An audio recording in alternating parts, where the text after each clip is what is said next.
Hello, guys and gals, and this is part 5 of our reading of Whodunit, You Decide, Many Mysteries for You to Solve by Conrad, illustrated by Lucy Corvino. Now, in the last episode, we talked about, let me see, what did we talk about? Oh yeah, Death and the Single Girl. That was kind of an interesting one, and it had me completely stumped, so let's see if we can keep that trend up. Okay, we are to the Vanishing Verrocchio. I'm not sure what a Verrocchio is, to be honest. But anyway, first of all, this is all rights reserved. And so yeah, if there is any copyright problems, just let me know and I'll take the video down. The Vanishing Verrocchio. I think that's like a Pinocchio, maybe? I don't know. Anyways, I'm not too cultured. I don't know what a Verrocchio is. But anyways. Lord George, the 16th Earl of Brighton. That's always kind of neat. I guess he's extra smart if he's from Brighton. He's extra bright. Had amassed one of the finest private collections of Renaissance art in Great Britain. A notorious recluse, the Earl rarely ventured off his estate and hardly ever allowed outside eyes to view his priceless works. Like many collectors, he was obsessed with increasing his holdings. When it was announced that the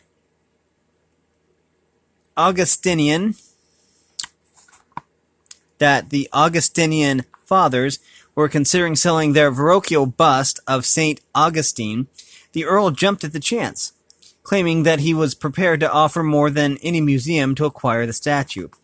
One of the few by Leonardo da Vinci's famous teacher to survive the centuries. Late one afternoon, a black van drove through the gates of Brighton Manor, bringing the bronze St. Augustine for a formal appraisal and perhaps an informal offer. The Earl of Brighton met his overnight guest at the door, Father Damien. A grim-visaged man introduced himself. Lord George, I must warn you I am opposed to this transaction. The bust was a gift to our order centuries ago from the artist himself. To sell it would be a grave sacrilege.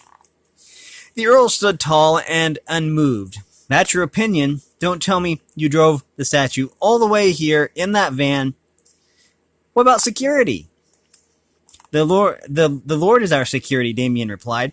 And Father Vito, he pointed to his companion, a priest about the same imposing size as himself, but with a fierce scar running across one cheek.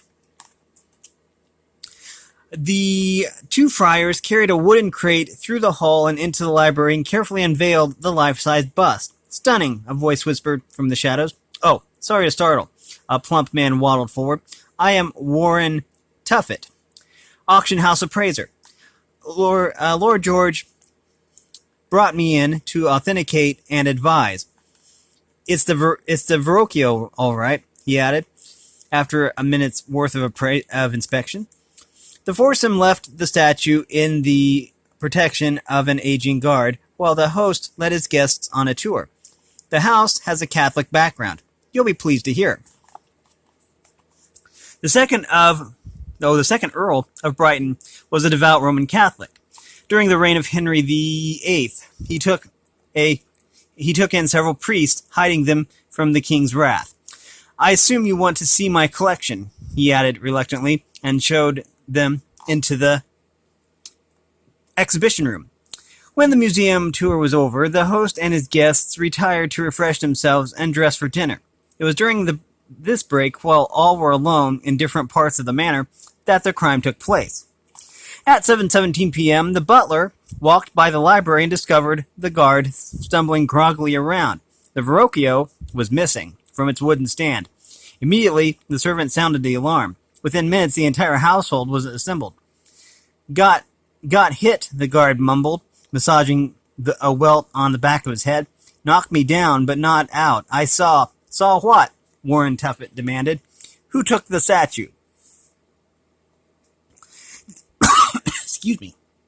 The old guard, Edgar Chipping, didn't answer. He was too busy clutching his arm, then his chest, and then collapsing to the parquet floor under the impact of a massive heart attack. Priest stole. Priest?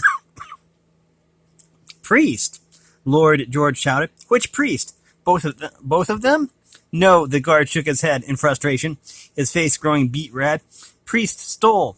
He pointed towards Father Damien, standing by the spot where the statue had rested. Here, understand? Those were the last words of Edgar Chipping.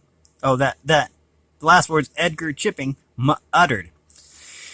Within seconds, he was dead, leaving Father Damien to face 1 count of grand larceny and 1 count of felony murder.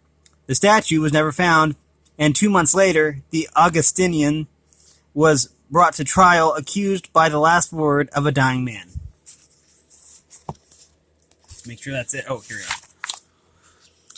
Trial witness and evidence. This crime can be solved with 2 clues.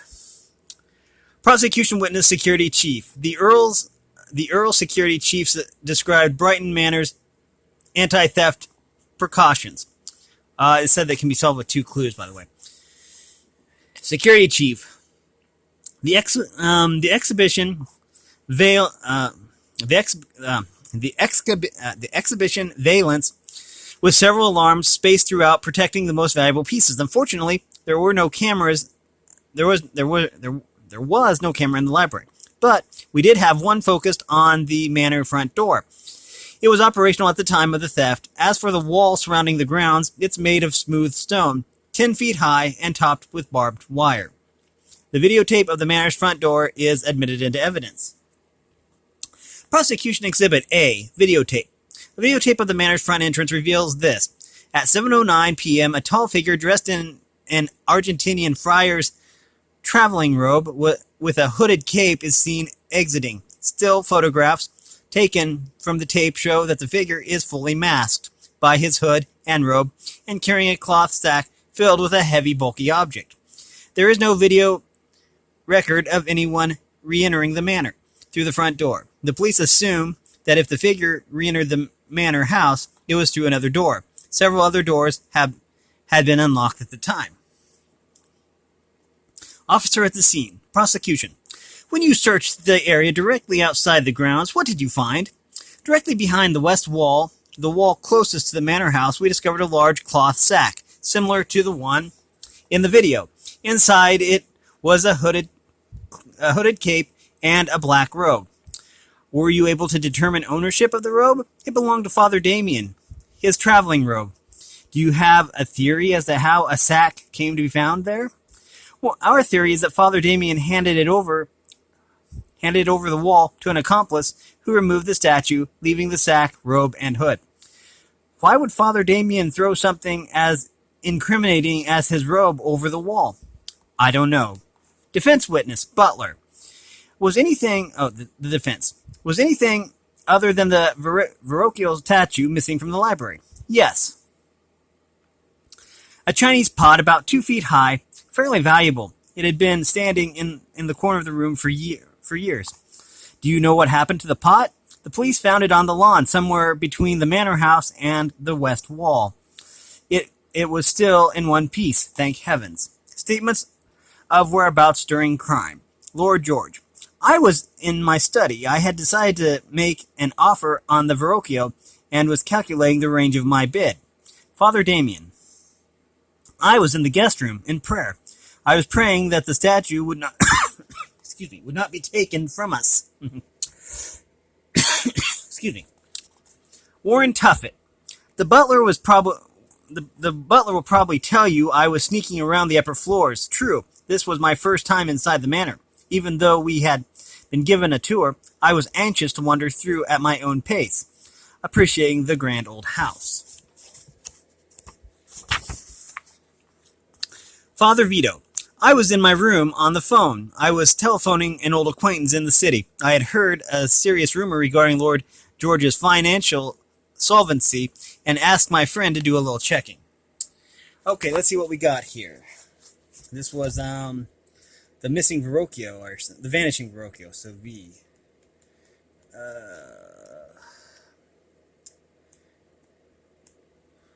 Here he is.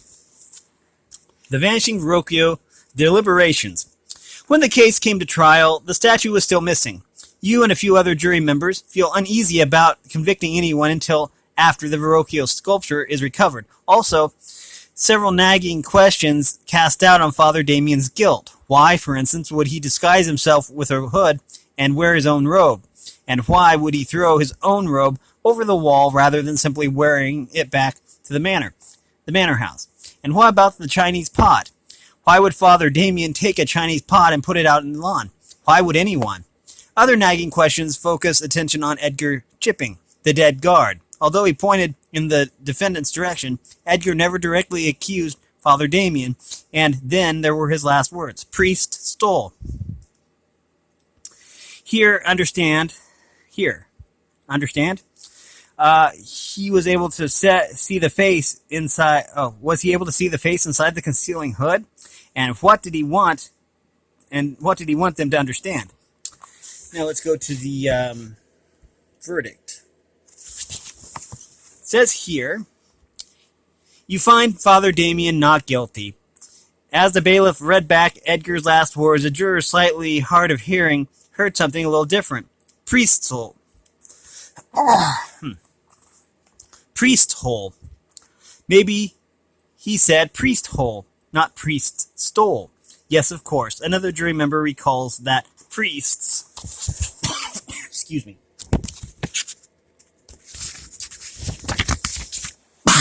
He recalls that priests